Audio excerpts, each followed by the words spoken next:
Hey y'all, we're back with part 3 of our travel hacking series. Today we're going to cover some additional tips on how to save on airfare and hotel once you're ready to finally buy, and how to keep your food and fun expenses at a minimum. Welcome back to Modern Lady Vibes, where we're redefining what it means to be a lady in the 21st century by teaching independence, financial literacy, and business sense. Make sure to subscribe and follow to be notified of weekly videos. All right, so you've been searching high and low for the best travel deals for weeks, maybe even months, and you think you're finally ready to start purchasing.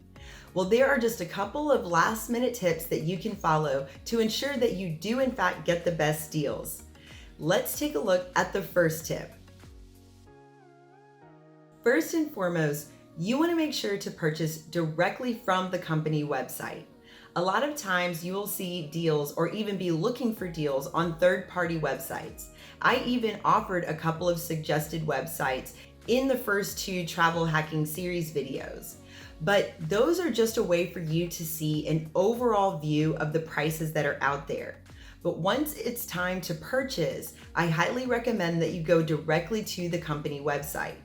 Many times you'll be able to even get a cheaper deal than if you were on the third-party website. But most importantly, when you book directly with the company, you have much better cancellation fees and customer service in the event that anything goes wrong. You just don't want to be caught being unable to get a refund or unable to troubleshoot any issues that may arise because you booked third party and not directly with that company. So that's my first tip for getting the best deal, especially for airfare and lodging. My next tip is to use any rewards points that you may have, whether it's through a credit card or directly through an airline or hotel. Particularly if you just can't seem to find the best deals on airfare or lodging and it's pushing you to the limit or maybe even over your budget. If you've got enough points to significantly reduce the cost of airfare or lodging, then this would be a great time to use them. If, however, you found really great deals and you are under budget, then consider saving your points and continue to rack them up for the next trip where they would be more useful. On a similar point, my third tip is to use any credit cards you have that do give you rewards points. Maybe purchasing airfare or lodging gives you 3 times or 10 times the points on a particular card. Or buying dining while you're out traveling is going to give you 1% or 2% cash back on a card. Use the cards that maximize your rewards based on what it is you're spending it on. And an added tip is if your credit card offers insurance for car rentals or travel insurance or trip cancel delay insurance, things of that nature, then make sure to book your airfare and lodging with that credit card so that you're protecting your trip as much as possible. My fourth tip is to book as many things as you can ahead of time. Now this serves a few purposes. One, you're already going to know that you've purchased those things and you have a better idea of what your budget looks like. 2, especially if it's an event or an experience or transportation to and from the airport, you don't want to be caught either not knowing who to book through or missing out on an experience because it got sold out, or possibly getting hustled at the location because you don't know what it should cost and you're desperate to get into that experience or to get that transportation. So using TripAdvisor, which I mentioned in the last video, you can go and see things to do as well as even getting reviews on top transportation services to and from airports in order to be able to book the best deals for you and to make sure that you're booking through a reliable company.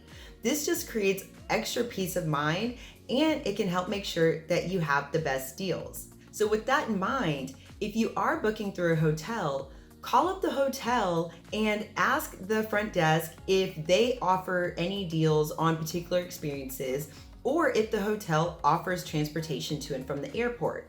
You'd hate to spend money on transportation when there's a free shuttle service.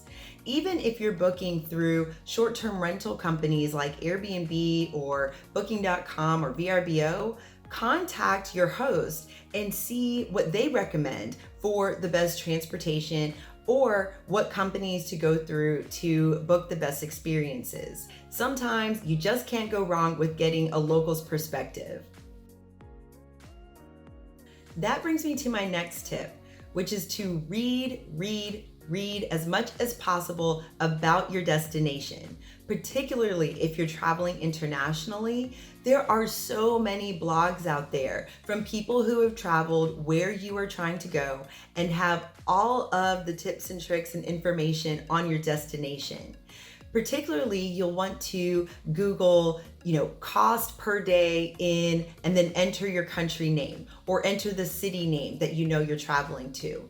I can assure you, you will likely find a blog that will break down the cost per day for lodging, for food, for fun, for transportation, and you can start to get an idea of what you should be budgeting.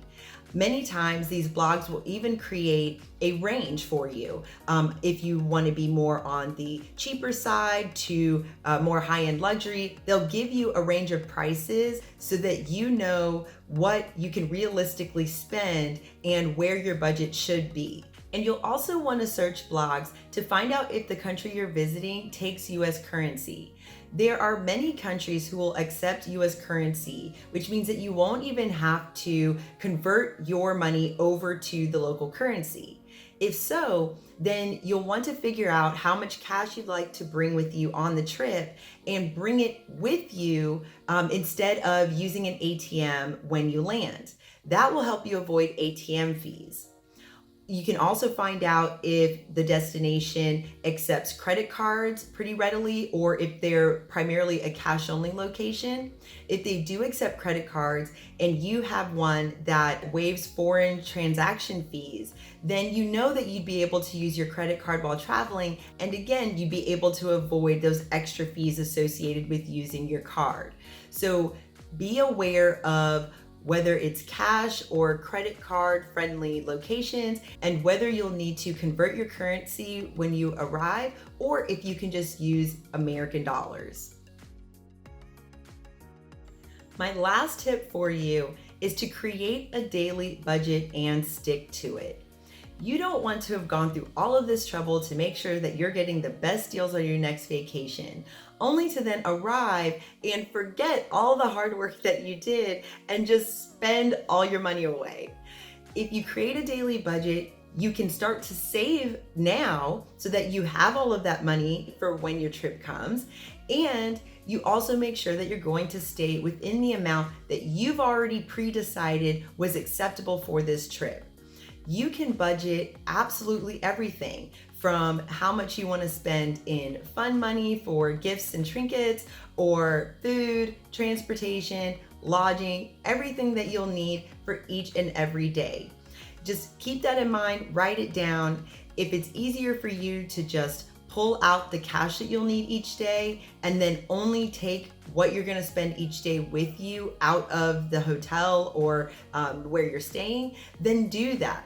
If you know that you have the self-control and you can jot your expenses in a notebook, if you're using your credit card, then do that. But just have a way to track your daily spending and stay within your limit. At the end of the day, you can create the best budget ever, but if you don't stay with it, if you don't reference it, then it doesn't really matter that you had one in the first place, right? So creating that budget and then sticking to it is going to be the most important thing you can do to make sure that your trip is as economic as possible. All right, so these are some of my best tips that I can offer you for making sure that you get the best deal on your next vacation. Make sure to check out parts 1 and 2 if you haven't already for this travel hacking series. And this is definitely a series that I think I'll be revisiting in the future and continuing to add to, as there's just so much you can talk about for getting the best deals on vacations, whether it's international or domestic travel.